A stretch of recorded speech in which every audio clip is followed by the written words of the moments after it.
Bonjour à tous et bienvenue pour ce webinaire dédié au dispositif d'Open Innovation POC & Go que nous allons vous préparer. Je vous propose d'attendre 30 petites secondes, le temps que tout le monde s'installe tranquillement devant son ordinateur, sûrement avec un petit café pour certains, et on se retrouve dans quelques instants, le temps que tout le monde arrive. À tout de suite.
On va commencer. Bonjour à ceux qui nous ont rejoints entre-temps. Je suis Stanislas Buffet, donc je m'occupe des activités d'Open Innovation et de transformation digitale chez Cap Digital, et je suis aujourd'hui avec Mélissa Gadala, avec qui je travaille chez Cap Digital, ainsi que nos deux intervenants, Julia Baradou, qui est chargée d'études au conseil départemental de la Seine-Saint-Denis, et Nicolas Lagarigue, responsable produit chez Teranis, donc nos deux intervenants qui sont respectivement sponsors et lauréats du challenge POC & Go qu'on a organisé avec eux sur la vie durable. Et donc, transition toute faite, je termine le tour de table avec Johanna Castel, qui est responsable de la communauté Ville Durable chez Cap Digital. Quelques petits mots pour le déroulé du webinaire. Donc, on va commencer avec une courte présentation de Cap Digital, pour ceux qui ne nous connaissent pas.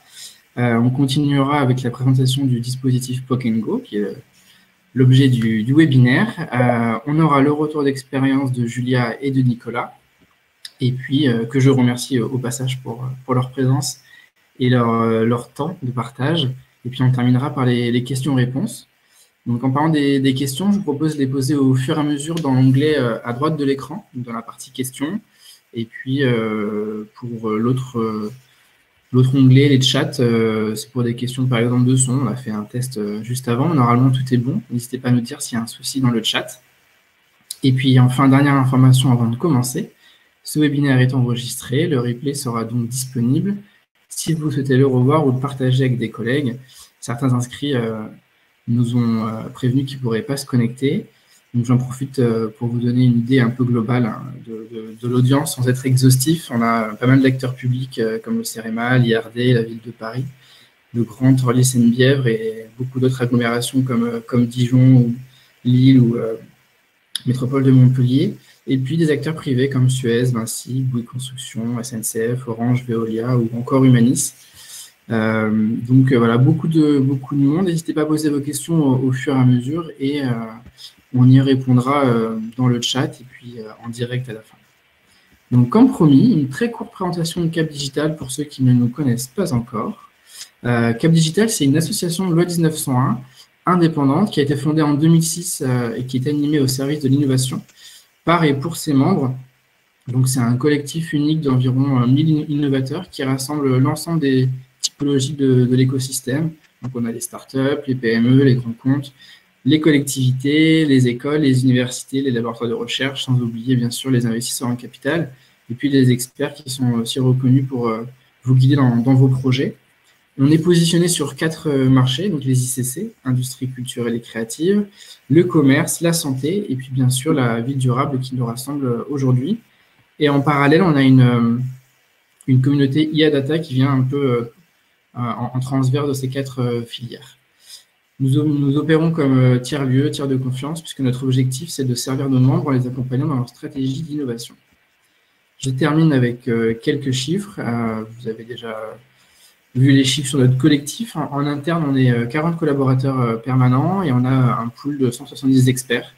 Et enfin, on a la particularité en tant que pôle d'être présent sur 2 régions, puisqu'on a intégré le pôle du PICOM qui est dédié au commerce et qui était historiquement dans les Hauts-de-France. Et donc, on est présent en Île-de-France avec Cap Digital historiquement, et puis, comme je l'ai dit à l'instant, dans les Hauts-de-France avec le PICOM. Après, ça ne nous empêche pas de travailler au-delà de ces 2 régions, puisque par exemple, on vient de signer un partenariat avec la métropole de Dijon qui est présente ce matin.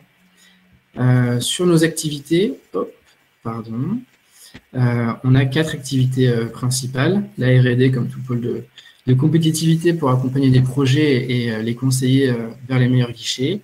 L'accélérateur pour nos startups.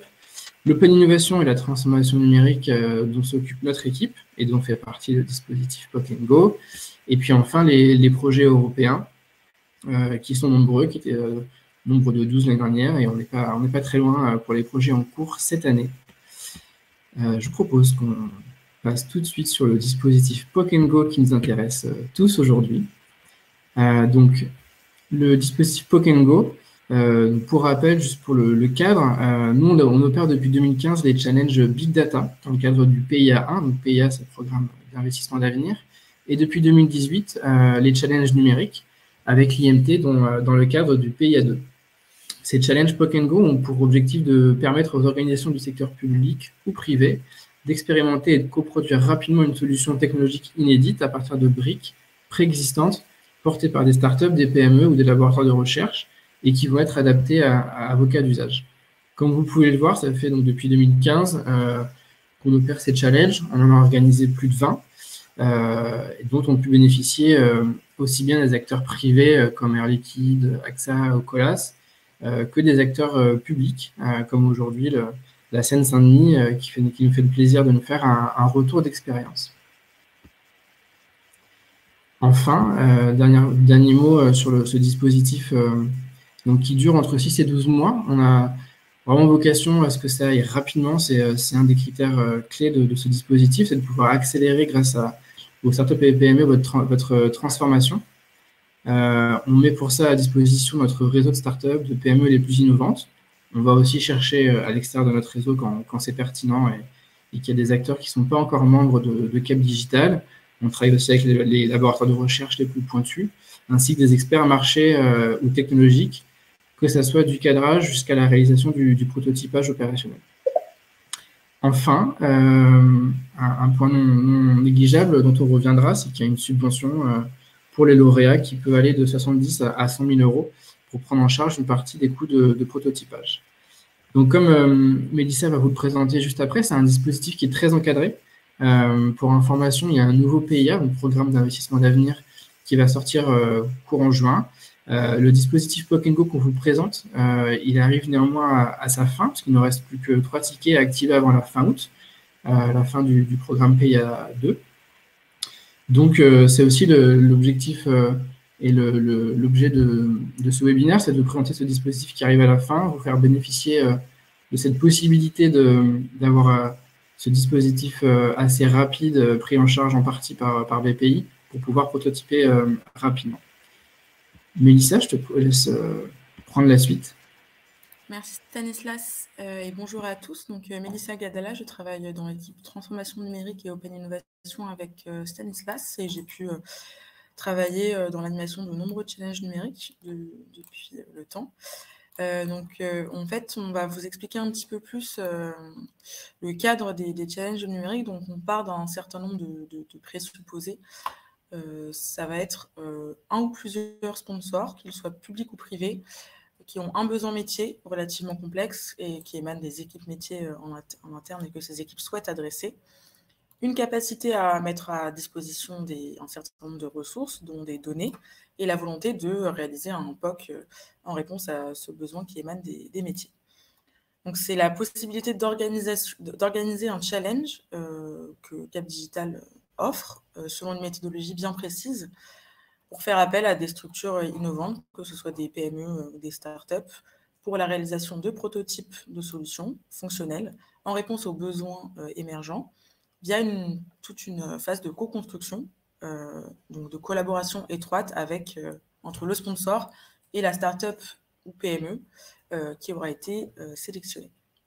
Il y a un certain nombre de bénéfices ancrés qu'on y voit. Tout d'abord, favoriser la transformation numérique des grandes organisations qui font appel à ce dispositif, donc les sponsors, tout en favorisant l'accélération des PME et start-up qui sont, elles, les lauréats. Le dispositif en lui-même permet de résoudre un problème précis en gagnant du temps à moindre coût, tout en intégrant le plus possible les métiers dès l'amont pour favoriser le développement d'une solution concluante et pérenne. On va vous évoquer un petit peu le calendrier des challenges numériques tels qu'on les anime avec Cap Digital. On commence par une première grande phase qui est celle de cadrage et préparation du challenge. Ça prend la forme d'une série d'ateliers et de réunions avec les équipes du sponsor, en partant d'un besoin qui émane de celui-ci, de ces métiers, pour le définir, l'exprimer plus clairement et favoriser une formalisation d'appel à projet très très clair pour les futurs receveurs, donc les futurs potentiels candidats.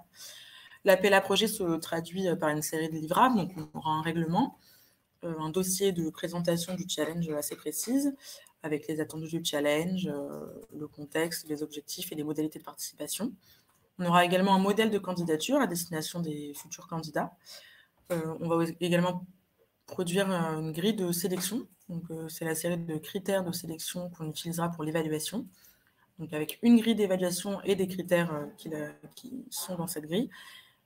Et toute une série de supports de communication, bien entendu, pour communiquer auprès des potentiels candidats. On organise également, à la fin de ce processus de cadrage, un événement de lancement, le kick-off. C'est un événement public qui permet d'inviter tous les potentiels intéressés qu'on aura déjà commencé à sourcer. En général, on le fait dans les locaux de Cap Digital, donc avec le contexte, bien entendu, on a fait ça pour les précédents, en tout cas, via Livestorm ou une autre plateforme. Et on passe ensuite à la deuxième grande phase. Une fois que l'événement de lancement est passé, ça constitue le lancement officiel du challenge, donc l'ouverture des candidatures. La deuxième grande phase, c'est donc la phase de sourcing et de sélection. La phase de sourcing, comme je viens de vous le dire, elle a commencé dès l'amont, dès la phase de cadrage, mais elle s'étend jusqu'à la clôture du challenge, de l'appel à projet, pardon, finalement.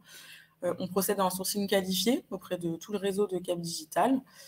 Donc ça nous permet vraiment d'identifier avec l'aide de nos collègues et de nos experts les structures les plus pertinentes qu'on souhaite inviter et qui pourraient participer au challenge et qui auraient des solutions en réponse aux besoins.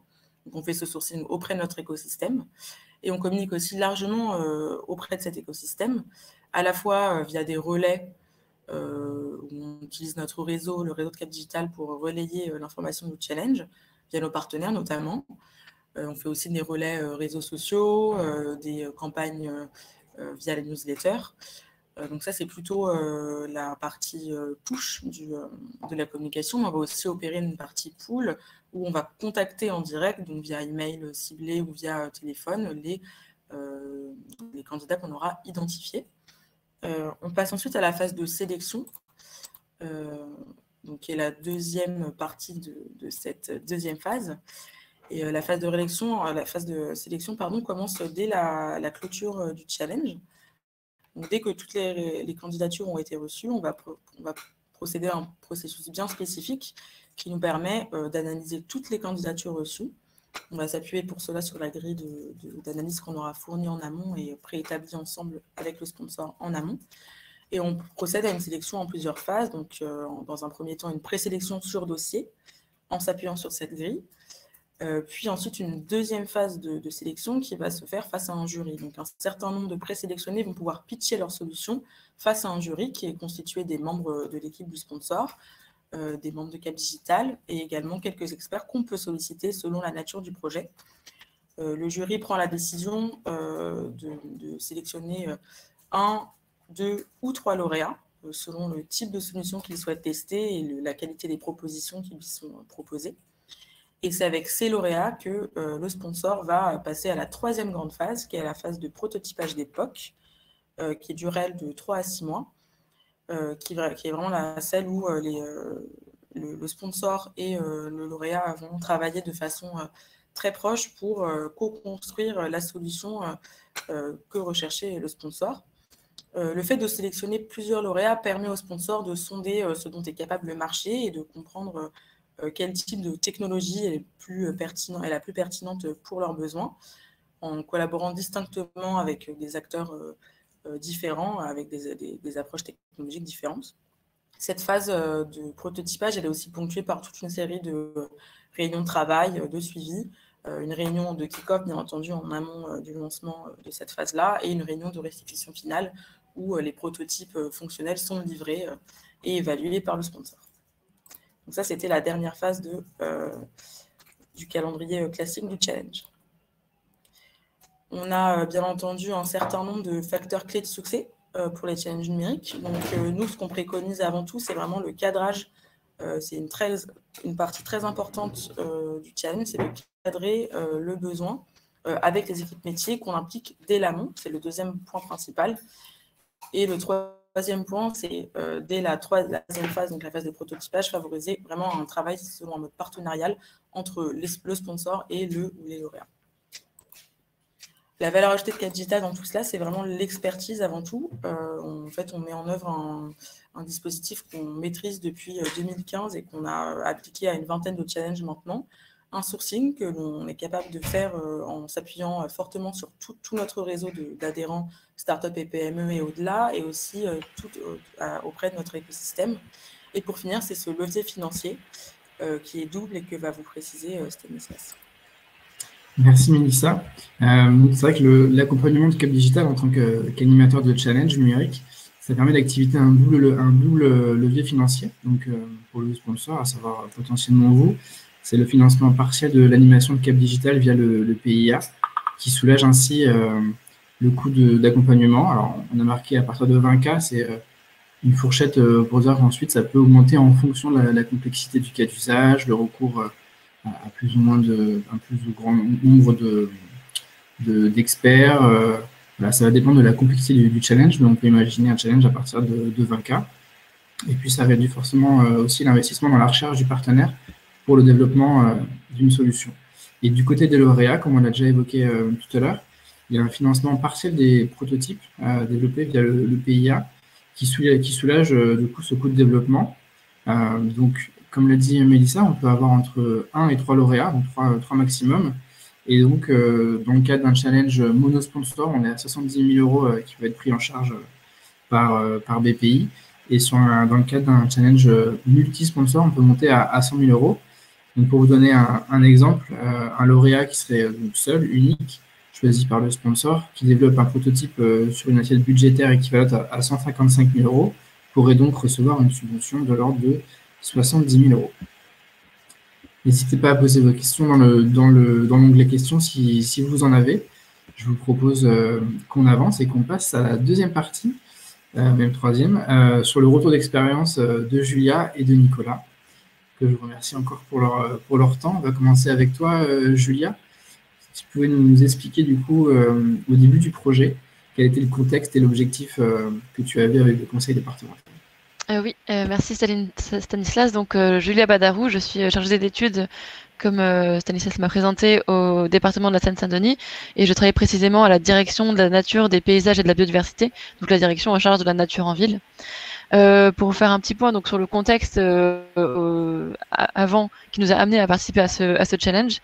Donc le département de la Seine-Saint-Denis, c'est un département d'Île-de-France qui est très urbain, très dense et aussi très fragmenté par le bâti, la densité du bâti, et aussi de nombreux réseaux ferroviaires, des aéroports. C'est un département très contraint finalement, notamment pour les enjeux de nature en ville.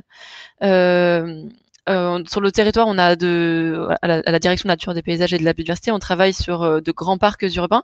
Les plus connus, c'est le parc Georges Valbon, le parc du Saussay, des forêts urbaines aussi, qui sont gérées de manière écologique pour essayer de créer un tissu écologique sur le territoire et qui sont ensuite complétés par d'autres mailles d'espaces verts. Ça peut être des parcs plus locaux, des arbres d'alignement, c'est-à-dire les arbres qui sont plantés le long des routes et des voiries.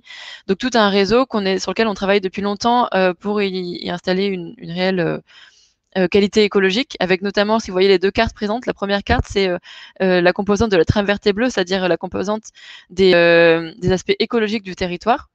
Et en parallèle, en 2020, on a travaillé aussi sur un nouveau projet qui s'axe plus sur l'arbre en ville, avec le plan canopée. L'idée, c'était de développer la canopée urbaine du territoire, c'est-à-dire développer le nombre d'arbres sur le territoire. On était parti d'un constat qui est que la couverture arborée, c'est-à-dire le nombre d'arbres sur le département, est de 16% du territoire, ce qui est largement en dessous de la moyenne nationale, qui est de 19%. Donc on a vraiment une volonté d'augmenter cette canopée, cette couverture arborée. Et pour cela, on a un besoin de stratégie, un besoin de planification. Comment hiérarchiser les projets de plantation? Est-ce qu'on se base uniquement sur les données écologiques sur lesquelles on a travaillé pendant de longues années, comme je vous l'ai dit précédemment, ou est-ce qu'on étend à d'autres considérations? Et donc c'est dans ce cadre-là qu'on était vraiment en recherche d'un outil d'aide à la décision, de données aussi sur notre territoire pour pouvoir planifier. Et c'est dans ce cadre-là qu'on a participé au contexte, au challenge, pardon. Merci. Je me permets de passer à la slide suivante, du coup, sur les objectifs. Ah oui, donc oui, effectivement, donc pour venir précisément sur nos objectifs, il y avait ce besoin de stratégie et de planification. Donc nous, ce qu'on avait demandé à Cap Digital quand on a commencé à essayer de cadrer le projet, ça a été qu'on cherchait à établir une stratégie de végétalisation du territoire, c'est-à-dire comment identifier des zones à enjeu pour les végétaliser, des zones aussi à renaturer, ou des zones au contraire à préserver et à maintenir dans leur état, parce qu'elles ont une qualité environnementale. Et justement, on cherchait à sortir uniquement des enjeux écologiques et à établir cette stratégie sur ce que j'ai appelé les enjeux de la résilience des villes, c'est-à-dire à la fois les enjeux écologiques, les enjeux climatiques. Aujourd'hui, il y a des grosses questions sur l'îlot de chaleur urbain, c'est-à-dire le fait que dans les villes, on est sur le thème ville durable, donc vous êtes peut-être au courant, mais les villes sont plus sensibles aux pics de chaleur du fait de la structure urbaine. Aussi des enjeux liés aux inondations, qui est un fort risque climatique en zone urbaine très minéralisée, et aussi les enjeux sociaux, avec notamment les notions d'inégalité écologique. Aujourd'hui, ce que je vous disais, le département est très dense, il est aussi dense de manière très hétérogène. On a des zones très denses en périphérie de Paris, toutes les villes frontalières à Paris, périphériques, sont très denses. On est très sensible aux enjeux climatiques, aux différents enjeux. Très peu d'espaces verts y sont présents, mais on a aussi des espaces plus ruraux. Donc, comment essayer de planifier en prenant en compte ces enjeux-là? Et on a aussi un autre enjeu qui est que on a un territoire, on a un département, on partage notre territoire avec d'autres collectivités, les communes, il y a 40 communes sur le département, les intercommunalités, les établissements publics territoriaux, on a 4 aussi sur le département, qui ont les mêmes enjeux que nous d'un point de vue écologique, d'un point de vue de la résilience des villes, et qui, comme nous, sont à la recherche de données, à la recherche d'outils de planification et d'aide à la décision. Donc l'idée, c'est de travailler avec eux, c'était de créer un projet territorial plus qu'un projet qu'on allait juste garder en interne.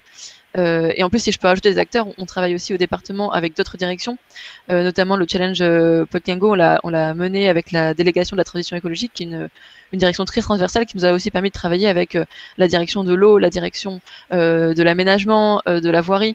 On a tous été impliqués, et j'espère qu'on sera tous impliqués dans l'utilisation aussi de cet outil pour la planification, pour les planifications futures. Merci Julia. Je te propose qu'on avance et qu'on parle du coup du dispositif Podkengo, et à savoir pourquoi vous y avez fait. Alors pourquoi on a fait appel au dispositif Podkengo? Donc déjà, il existe un partenariat de longue date entre Cap Digital et le département. Cap Digital est aussi très impliqué en Seine-Saint-Denis, et c'est et vous êtes identifié comme étant un acteur de l'innovation, donc on avait envie de travailler avec vous. Et en plus, il y avait ce rôle que Cap Digital jouait d'animateur territorial, avec notamment l'organisation juste avant le challenge des rencontres territoriales sur le thème d'innovation urbaine et nature en ville, qui ont eu lieu dans un parc de la Seine-Saint-Denis, le parc Jean Moulin-les-Guilans, à Montreuil, et qui m'a permis finalement d'initier un peu ce travail autour du Podkengo. Et ensuite, on a été aussi pourquoi on a choisi le Plug and Go, c'était aussi pour l'accompagnement technique qui était fourni, l'accompagnement notamment sur les connaissances techniques liées au numérique et liées au montage d'appels à projets pour l'innovation, et l'accompagnement financier. Nous, on a bénéficié, comme ce que vous expliquez, on a bénéficié de la subvention de 70 000 € pour le lauréat pour développer son outil, qu'on a pu compléter en interne au département. Oui, Pardon, non, c'est moi. Et donc voilà, c'était un levier important aussi, ce qui nous a permis de déjà d'échelonner aussi le coût du projet, parce que ça s'est fait en 2 temps, avec une première subvention en 2019 lors du lancement du projet, et une suivante qui aura lieu lorsqu'on achètera l'outil à la fin de la phase de prototypage. Pardon. Merci. Je propose qu'on déroule, qu'on parle un petit peu du déroulé de l'organisation du challenge avec la phase de prototypage et notre accompagnement. Alors pour commencer sur l'accompagnement de Cap Digital et l'organisation du challenge en lui-même, là où ce qui a été très important pour nous, ça a été notamment la phase de cadrage qui a été réalisée par Cap Digital avec l'identification des besoins. Et là où c'était très important d'avoir ce rôle d'animateur, c'est que, comme je vous le disais, c'est un projet territorial sur lequel on a impliqué aussi les EPT, les communes du territoire. Donc il y a vraiment eu un rôle d'animation qui a été joué par Cap Digital avec l'organisation d'ateliers, la discussion des différents enjeux, la prise en compte des besoins de chacun. Et donc ça a été vraiment des échanges intéressants. Et ensuite, par la suite, l'animation du challenge en lui-même avec la rédaction de l'appel à projet et le soutien technique, on va dire, dans la présélection, qui a permis en fait finalement de bien cadrer la phase de sélection en elle-même, avec le jury qui était présidé en l'occurrence par l'élu à l'écologie urbaine du département, Belali Benredine. Donc il y a vraiment eu cet accompagnement qui a été très important dans le challenge. Et évidemment, en dehors de l'accompagnement, il y a eu l'accès au réseau finalement de Cap Digital au département, et notamment à la direction de la nature en ville. On a la nature, des paysages, de la biodiversité. On n'a pas du tout ce réseau dans le numérique, ce qui nous a permis donc de nous ouvrir vers d'autres, vers des entreprises qu'on n'aurait pas sollicitées jusqu'alors. Et en ce qui concerne la phase de prototypage, donc c'est l'entreprise Terranis qui a été sélectionnée. Donc on a sélectionné qu'une seule entreprise. De la même manière, ce qui a été très intéressant dans la manière dont on a travaillé avec Terranis. Par Terranis, des groupes de... Pardon ? Problème de connexion ? Mais on t'entend, il n'y a pas de problème. Je te laisse continuer, pardon. D'accord. Sinon, je vais enlever ma caméra peut-être, comme ça la connexion sera meilleure. Et je disais qu'il y avait cette organisation de groupes de travail thématiques qui ont été très importants, parce qu'ils ont permis de rassembler plusieurs acteurs, à la fois les acteurs qui allaient bénéficier de l'outil, qui avaient des besoins, mais aussi des personnes qui possédaient de la donnée, car c'était un gros enjeu lors de la réalisation de l'outil, c'est de trouver des données et des indicateurs à mettre en regard, à utiliser. Merci beaucoup, Julia. On va passer des petites questions pour toi, du coup, Nicolas, côté Terranis. Et donc, comprendre ce qui vous a amené avec Terranis à candidater à ce challenge. Et puis, si tu peux en profiter pour nous présenter rapidement la solution. Oui, bonjour à tous. Donc, moi, c'est Nicolas Lagarrigue. Je suis ingénieur d'études à Terranis et responsable de nos services orientés nature en ville, on va dire.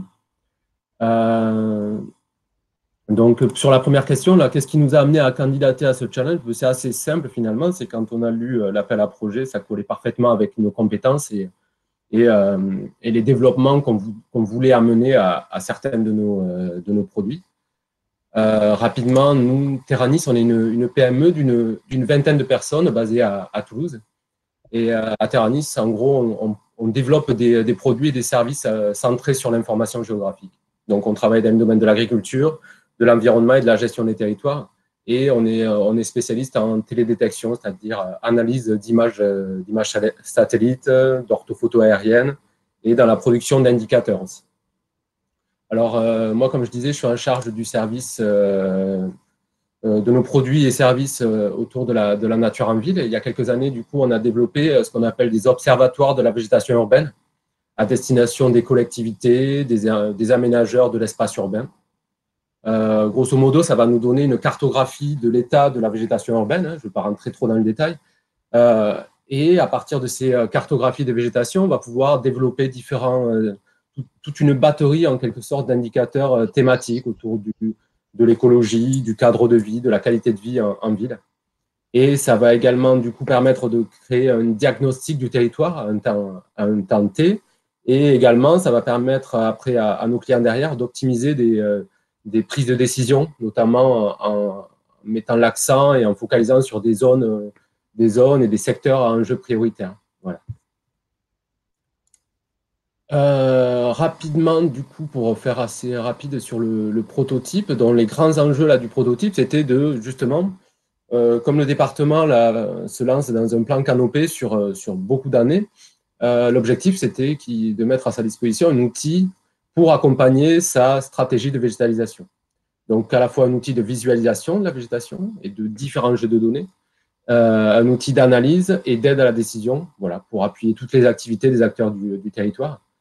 Et les principaux besoins, c'était vraiment de collecter, de rassembler toutes les données, parce que la nature en ville, c'est vraiment un sujet transversal hein, qui va toucher plein de thématiques.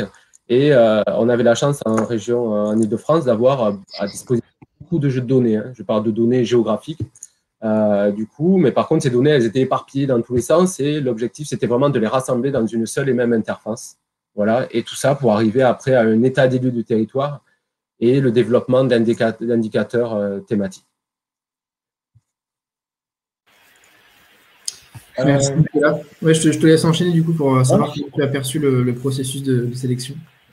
Alors, donc, ce processus de sélection, déjà, pour revenir sur la proposition, l'appel à projet qu'on a eu entre les mains au début, ben, ce qui était très bien, contrairement à ce qui arrive des fois, c'est que c'était un projet très cadré. On voyait de suite que les enjeux, les objectifs étaient vraiment très définis. Et ça, c'est quand même un plus quand on est du côté entreprise, de savoir vers quoi on va et d'avoir des objectifs et des questions très claires auxquelles on va pouvoir répondre dans la proposition. Voilà. Par contre, après, de notre côté, c'est une proposition assez conséquente du coup, hein, et ça représente un certain investissement du point de vue de l'entreprise, c'est sûr, un investissement en temps, hein, en temps essentiellement. Ensuite, pour ce qui concerne le processus de sélection, ben, nous, on a trouvé qu'il était très transparent, ça s'est fait très rapidement, c'était très bien mené, avec des points, des étapes, des questions à répondre après, suite en préparation au jury. Et en parlant du jury, notamment aussi, ça a été, on a ressenti un jury très compétent derrière. Voilà, et ça s'est très bien passé avec des questions pertinentes. Voilà. Merci Nicolas. Dernière question, du coup sur la phase de prototypage et la collaboration avec le conseil départemental. Ouais, ben là encore une fois, ben c'est un peu un projet exemple dans la réalisation, enfin très bien mené, tout s'est bien passé, nous on a été vraiment satisfaits hein, au niveau de la réalisation du sujet et puis dans la coopération à trois, donc du coup avec Cap Digital, beaucoup avec le département. Et on a senti de suite côté département en tout cas une équipe très motrice. On a eu beaucoup de réunions, beaucoup de discussions très intéressantes. Et on a eu une collaboration quand même très intense, on va dire, notamment sur les 2 premiers mois où on était vraiment dans la phase de préfiguration du projet.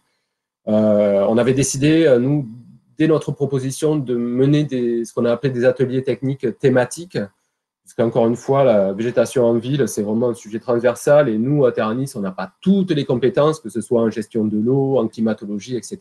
Du coup, on avait décidé de mettre en place des groupes de travail. Ça a été assez intense les 2 premiers mois.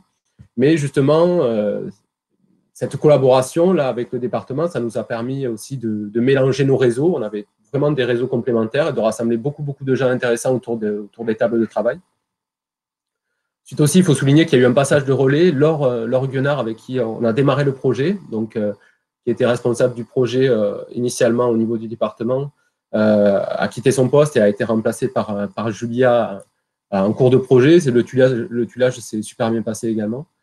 Et enfin, voilà, accompagnement Cap Digital aussi super, très réactif dès qu'on avait des questions. Et voilà. Et après aussi, juste, je voulais souligner que le dispositif Pokémon Go, contrairement à d'autres dispositifs et d'autres POC, puisque c'est pas le premier POC qu'on réalise, on a été amené à réaliser certains POC pour d'autres villes. C'est vraiment intéressant pour l'entreprise puisque pendant toute la phase et encore aujourd'hui, on reste propriétaire du prototype jusqu'à ce que le sponsor décide de l'acheter après derrière. Donc c'est assez rassurant pour l'entreprise aussi et c'est vraiment intéressant. Super, merci Nicolas. Julien, je voulais présenter rapidement, Nicolas, il y a une slide que tu avais mise. Non, j'ai juste mis quelques captures d'écran parce que là, c'est pas le sujet aujourd'hui de vous présenter tout ça et ça serait un peu long, mais voilà, c'est juste quelques captures d'écran de certains des outils qu'on a été à développer. Voilà, j'en profite du coup, Nicolas, pour ceux qui nous écoutent, qui sont avec nous ce matin, si la solution vous intéresse et que vous souhaitez être mis en relation avec Nicolas, n'hésitez pas à nous envoyer un petit mail. On fera ça avec plaisir. On va terminer sur quelques questions du coup pour toi, Julia, pour savoir comment la solution apportée par Terranis a pu répondre à ton besoin d'origine.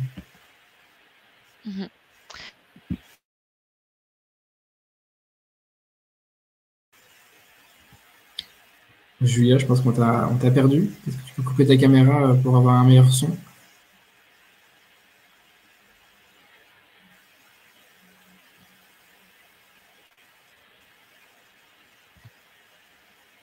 Est-ce que tu nous entends?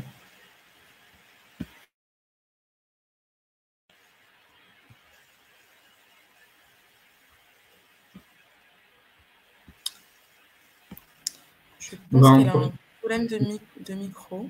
Oui, ben on va en profiter pour répondre déjà à des questions en attendant que Julia nous retrouve. Donc Jacques qui nous demandait si le dispositif POC & Go ne concernait que des innovations technologiques. Je te laisse répondre, Mélissa. Oui. Donc le dispositif permet avant tout pour un sponsor de trouver des solutions technologiques en réponse à un besoin métier précis. Donc oui, c'est essentiellement des solutions technologiques. Une autre question de Stéphanie. Julia, entre-temps, n'hésite pas à nous dire si tu es de retour.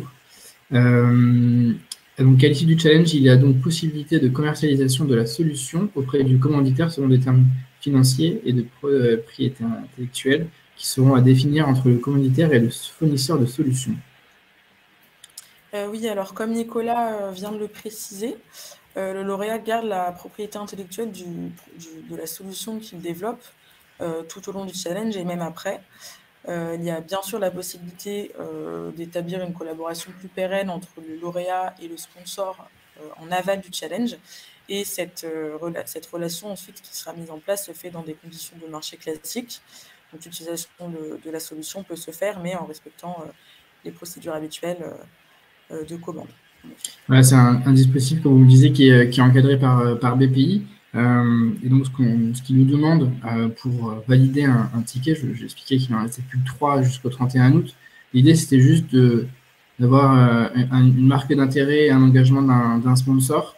Derrière, on rédige le règlement et c'est dans ce règlement, justement, que BPI est très regardant sur le fait qu'on précise bien que la propriété intellectuelle, pendant la première phase, appartient bien au lauréat. Et ensuite, pour en revenir juste sur la phase, l'idée, c'est le challenge pourra se dérouler, comme on l'a vu, entre 6 et 12 mois à partir de septembre, ou plus tôt si l'engagement se fait. Mais voilà, la deadline du 31 août, je voulais juste le préciser, c'était juste avoir une marque d'engagement et bien sûr, ne pas se faire dérouler tout le dispositif en 3 mois. Excusez-moi, est-ce que vous m'entendez? Très bien, et ben on va reprendre. Superbe, bon. Parfait, on va reprendre, on a fait une petite pause avec les questions. Donc oui, on en était sur la solution apportée par Terranis, savoir si ça avait répondu à ton besoin à l'origine du projet. Alors oui, elle a tout à fait répondu à nos besoins. Aujourd'hui, on est en phase de test du dispositif, c'est-à-dire qu'on va essayer de confronter l'outil à différents projets concrets sur le territoire. Et donc cette phase dure 6 mois. À la fin de cette phase, on achètera l'outil avec possiblement un travail complémentaire demandé à Terranis pour améliorer certains aspects que l'on aurait identifiés comme à améliorer. Et aujourd'hui, pourquoi l'outil correspond à nos attentes, c'est déjà il a réussi à rassembler de nombreuses données qui jusqu'alors n'avaient jamais été mises en commun et mises en regard les unes des autres. Il va le permettre à tous, quand je dirais à tous, c'est-à-dire toutes les collectivités du territoire, de réaliser un diagnostic partagé sur les questions de nature en ville. Et ce qui aujourd'hui n'était pas le cas, on pouvait potentiellement avoir des diagnostics qui ne se répondaient pas entre collectivités. Et c'est aussi un outil d'aide à la décision facile, accessible à tous, qui va permettre de vraiment axer les futurs projets de plantation sur les critères que l'on avait choisis en amont. Et donc, c'est vraiment très intéressant. Il y avait aussi Ah oui, non, voilà. Et donc voilà. Donc ce que je disais, c'est qu'il allait avoir de nombreux projets différents qui allaient être testés en l'occurrence, et des projets à la fois de plantation, planification de plantation, des projets très opérationnels, par exemple la désimperméabilisation d'une cour de collège, et des projets beaucoup plus stratégiques comme la création d'une traversée bleue à l'échelle d'une intercommunalité. Super, merci. Et on va terminer du coup, dernière slide de questions sur les apprentissages que tu as pu avoir de ce challenge, et puis évoquer la mise à l'échelle. Oui, alors si les apprentissages que je retire de ce challenge, c'est tout d'abord la richesse qu'il peut y avoir dans des groupes de travail et des échanges entre partenaires. Et c'est ce qu'a décrit Nicolas avec l'organisation des groupes de travail thématiques, des groupes techniques thématiques, pardon, qui a vraiment permis d'enrichir le regard de chacun sur l'outil et sur les possibilités qui existaient. Aussi l'importance de la mise en relation des données, c'est-à-dire que les données, elles existent, on avait tous accès à beaucoup de ces données, pas à toutes, certaines ont été créées par Terranis, mais d'autres existaient en open data, et pourtant ce qu'on pouvait en tirer, la manière dont on pouvait les utiliser était beaucoup moins intéressante qu'on peut le faire aujourd'hui, maintenant qu'elles sont mises en relation les unes avec les autres. Et aussi ce qui sort de tous ces échanges, et notamment des groupes thématiques, c'est qu'il reste de nombreuses thématiques à étudier, de nombreuses possibilités d'amélioration de l'outil qui n'ont pas pu être faites parce qu'on avait 6 mois, enfin Terranus a eu 6 mois pour développer l'outil, ce qui est très rapide. Donc il y a encore beaucoup de choses à ajouter, et c'est très intéressant. Et sur la question pour la possibilité d'un déploiement du même outil sur un plus grand territoire, si je devais donner des conseils, ce serait vraiment sur l'importance de la collecte des données et la consultation des autres acteurs du territoire et des autres experts des différentes thématiques. Sur un territoire comme l'Île-de-France, la collecte des données sera peut-être plus simple parce qu'on a un territoire sur lequel il existe beaucoup de données en open data, ce qui n'est pas forcément le cas sur d'autres territoires, mais je sais que Terranis a déjà travaillé sur d'autres territoires hors Île-de-France, donc il y a quand même une grande possibilité d'étendre cet outil à un plus grand territoire ou à un autre territoire. Super. Merci beaucoup à tous les deux pour ce retour. On va continuer du coup de répondre à vos questions.